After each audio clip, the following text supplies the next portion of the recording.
this just confirmed what we all feared. A huge loss against the Jets on Sunday is going to be causing a lot of questions on who's to blame. We're going to break down why this happened, what is going to be going on with the Bengals in the coming weeks, and how we should be feeling as Bengals fans after a should-have-been win. We are now sitting as a loss against the New York Jets. Welcome to the jungle. This is Isaac Coffman with Bengals Digest. Still happy to see all you Bengals fans joining in on the discussion. There's so much to be talking about with this game.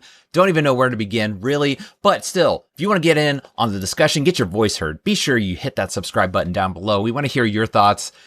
There's so many different angles we can go with this game. Just jumping into this, how did this happen? That's the first reaction.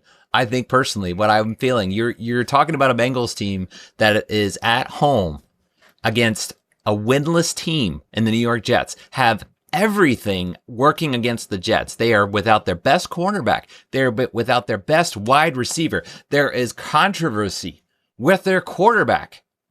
Everything is lining up Bengals' way. How could this not go their way? But yet, this is the score we're looking at. 39-38 is your final score.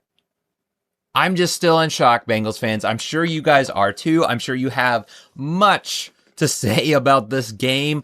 You're just dumbfounded. Like, how could this happen?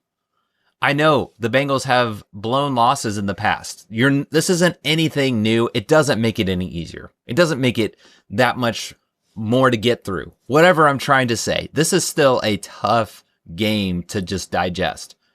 I think we're going to be soaking this one in for a while, Bengals fans. I feel you out there because this game should not have been close in the first place.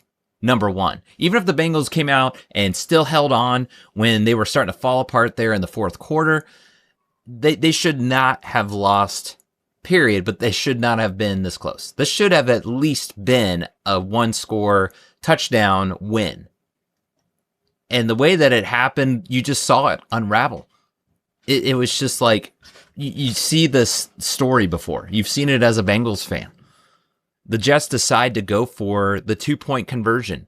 They, at that point, would only be down 7 points. It was a 30-38.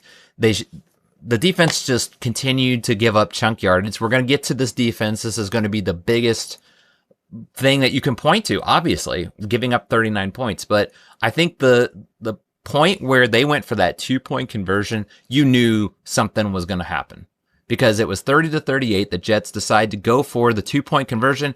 That's going for the kill. That's going for, we want the win. To me, that spoke volumes because it said the Jets wanted it more than the Bengals, which is sad. The Bengals should be wanting this game more than the Jets. What did the Jets have to play for other than their dignity? The Bengals have the division. They are right there behind the Steelers. They are right there for the playoffs, for a wild card spot. If they win this game, they are still in this race. Now, you've got a lot of questions that need answered. And the first one is going to be starting with that defense. I normally put Bengals stats up, but I'm putting the Jets up for this one. Reason being, are you kidding me if you're looking at this? The rushing yards, over 200 total rushing yards by the Jets.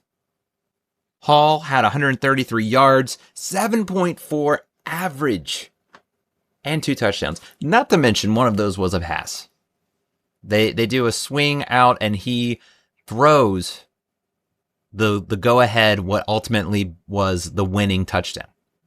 Just can't make this stuff up. It's just, you're at a loss. There's so much you can dig into. The simple version of all of this is this defense and that rushing defense specifically.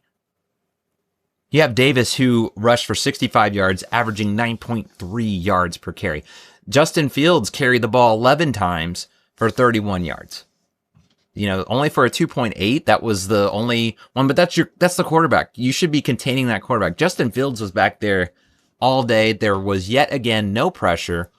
And the concern I have is that now you do not have Trey Hendrickson. He went down with an injury. That's another thing to note. Without Hendrickson in there was no pressure. There was nothing. It was just like what is going on with this defensive line? And I was one that was optimistic with Al Golden coming in, that he is going to be one that can change the culture, because it seemed like they were not buying in last year. The younger guys, they bring in Al Golden, who has a reputation for being able to get the most out of younger players. And the Bengals kind of had that shift with the recent benching of Logan Wilson, going with Barrett Carter. They like Knight a lot. Those are two rookies you have starting at linebacker.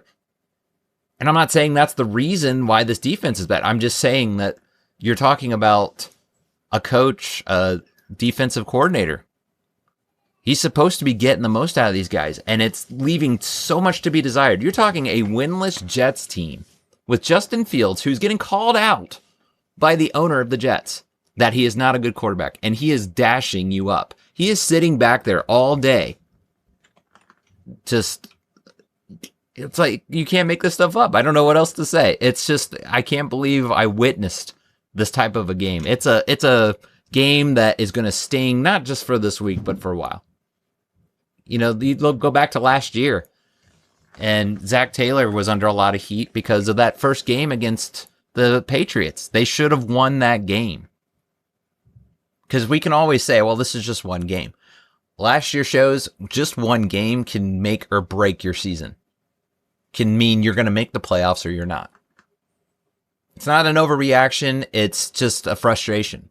Absolutely. If you are frustrated, Bengals fans, you should be, because there's no excuse for this. I'm one to try and be optimistic. I like to look on the positives. If you want to look at the positives, well, you got Joe Flacco did not turn the ball over. You have the running game was coming alive. I mean, it was a continuation from that Pittsburgh game, and that's what got this Bengals fans so excited, is you just beat your rival on Thursday night, and then you come back against a winless Jets team, and that's the performance you're going to put up. It's just wow. That's all you can say. You're just out of disbelief at this point. But that's if you want to look at the positive, Joe Flacco still being a solid 2 touchdowns, 223 yards. The rushing attack, you almost had 100 yards out of Samaje Perine. Samaje Perine with 94 yards, 10.4 average and a touchdown. Chase Brown had a great day. 73 yards, 6.1 per carry. Joe Flacco himself had a rushing touchdown, for crying out loud. I mean, it's just like, what? You have everything on the makings. A 38 point from the offense. You can point to the offense of that. They had a chance to go out there and still win this game. The Jets just wanted it more. Simply put. You know, the offense, they definitely let them down, not getting it, but that's not the reason they lost this game. I'll back it up. Yes, the offense could have won this game. They had a 4th down, and they couldn't convert. Just couldn't happen. But there's more blame on that defense. That's the biggest question mark for this Bengals team, is if they're going to do anything this year, that defense has got to do a 180, because they are at rock bottom right now. If you're going to lose to this Jets team, I don't know what to say, Bengals fans. I'm sorry. Like, I'm at a loss, but Al Golden is going to be under a lot of heat after this game. Goes without saying, you can defend the guy, and I was one. And unless they come out and change it, he's going to continue to get that heat, and for right reason for this one. This comes back on the coaching. This comes back on the players that need to step up. They need to learn to tackle. That is the biggest thing. And not give up the big plays, because the Jets just had their way. They could just do whatever they want. The reason they went for that 2-point conversion is they knew, well, we can just score at will. We can just do what we want. And that's scary. When you have a defense that does not intimidate the other team's offense, you're going to be in trouble. That was just a total mental game going on right there. They completely intimidated the Bengals defense, and that's scary. So, I'm sorry, Bengals fans. I wish there was something more we could talk about. I think the positive, if you want to take away, try and look at the positive, focus on the good. This offense is still going strong, but this defense has got to turn around, and fast. Bengals are now 3-5. They're still very much alive in this playoffs, but they could have put themselves in a much better position. Got back to 500. Now they're searching for answers. Now they've got to make something happen. That's all. Well, Bengals fans, love to hear your thoughts. I'm sure there's not much good to come out of this one. I feel you. But still would love to hear your comments. What are your thoughts after this game? It's a tough pill to swallow. It's a tough game, but still love to hear from you guys. And be sure you subscribe. Get in on the discussion on the community. Get possible.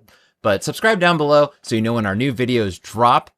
And you'll be all up to date on all things Bengals, as again, we're going to be looking at what the Bengals do to improve this fast. So stay tuned, because I'm sure you're going to hear some news when it comes to personnel. Players, they might want to add those types of things. So that's going to do it for now, guys. As we say, Houday.